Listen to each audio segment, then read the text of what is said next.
Betapa dahsyatnya kekuatan kesatuan. United we stand, divided we fall. Bersatu kita teguh, bercerai kita runtuh.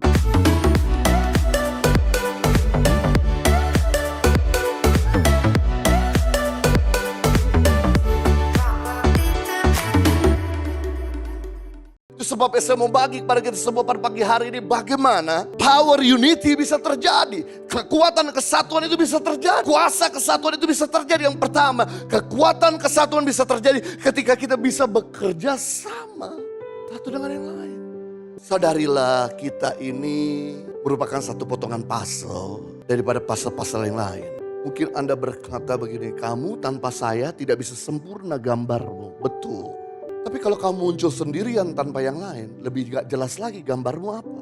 Mungkin Anda berkata bahwa saya punya kelebihan, betul. Tapi Anda juga punya kekurangan yang perlu ditolong orang lain. Mungkin Anda berkata bahwa orang lain punya banyak kekurangan, betul.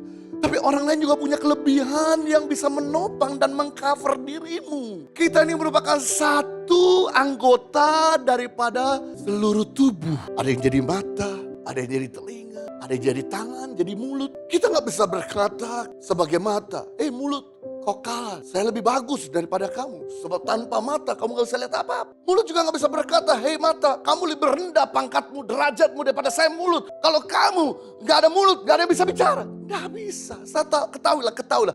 Satu anggota tubuhmu sakit, maka seluruh tubuhmu terpengaruh. Coba Anda sakit gigi saja. Bisa gak tidur, bisa gak bisa berpikir dengan baik, gak bisa bekerja, sakit gigi saja.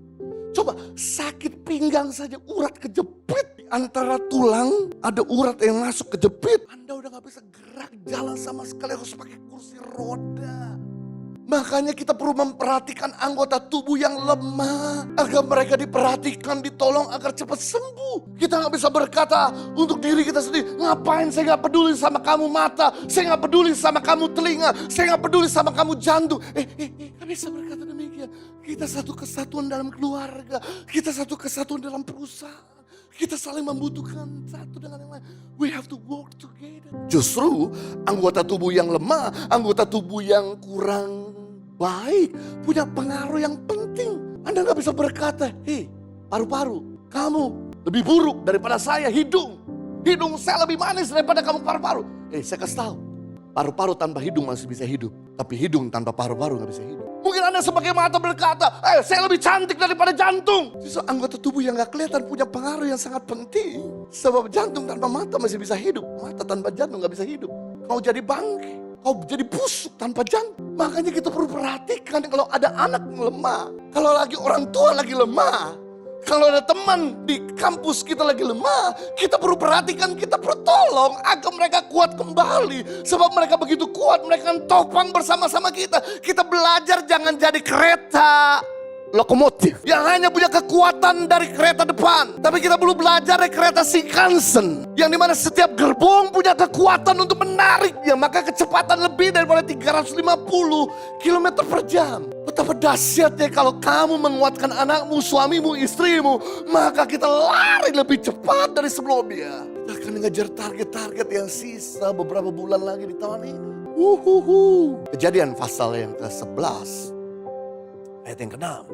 Tuhan berfirman. Kalau Tuhan berfirman pasti benar. Kalau Tuhan berfirman pasti berkualitas. Kalau Tuhan berfirman pasti hasilnya dahsyat. Bukan manusia berfirman, Tuhan berfirman. Mereka ini satu bangsa dengan satu bahasa untuk semuanya. Ketika manusia dengan satu logat, satu bangsa, satu hati, satu pikiran, satu tujuan.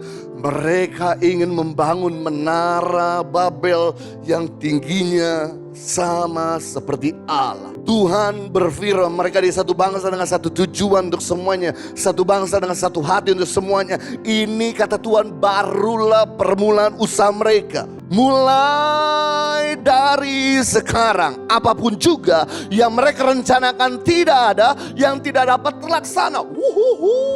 Tuhan mengakui guys, Tuhan mengakui betapa powerfulnya kekuatan kesatuan. Apa saja yang manusia lakukan, yang rencanakan, tidak ada yang tidak dapat terlaksana. Target apa yang kau sedang cari? Kebutuhan apa yang kau sedang cari? Visi apa yang kau sedang inginkan tercapai? Saya kasih tahu, jangan lakukan sendirian. Lakukanlah bersama-sama. Apa saja yang kau rencanakan, tidak ada yang tidak dapat terlaksana. Sayangnya waktu itu motivasi hati manusia waktu itu kesombongan. Motivasi pada waktu itu salah. Ingin menyamai yang maha tinggi. Kira Tuhan pecahkan bahasa mereka, logat mereka. Maka kenapa sekarang ini bahasa suku?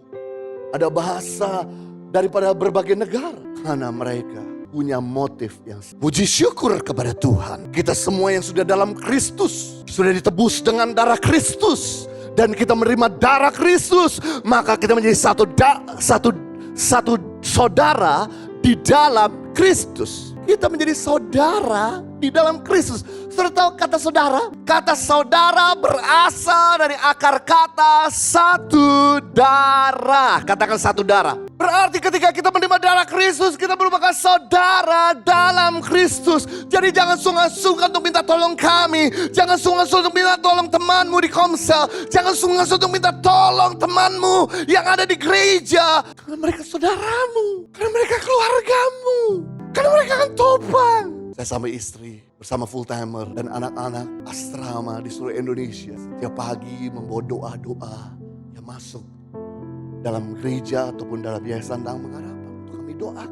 Kemarin waktu di Tanah Perjanjian ada segepok permohonan doa. Istri saya mendoakan semua kumpulan permohonan doa untuk didoakan di Tanah Perjanjian.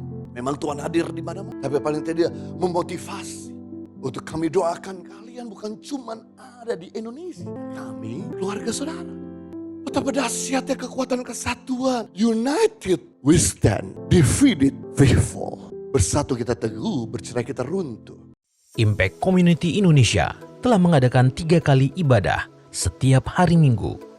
Pukul 9 waktu Indonesia Barat, pukul 11 waktu Indonesia Barat, dan pukul 13 waktu Indonesia Barat. Di MOI, Mall of Indonesia Kelapa Gading lantai P3. Ketiga ibadah disertai ibadah anak dan remaja.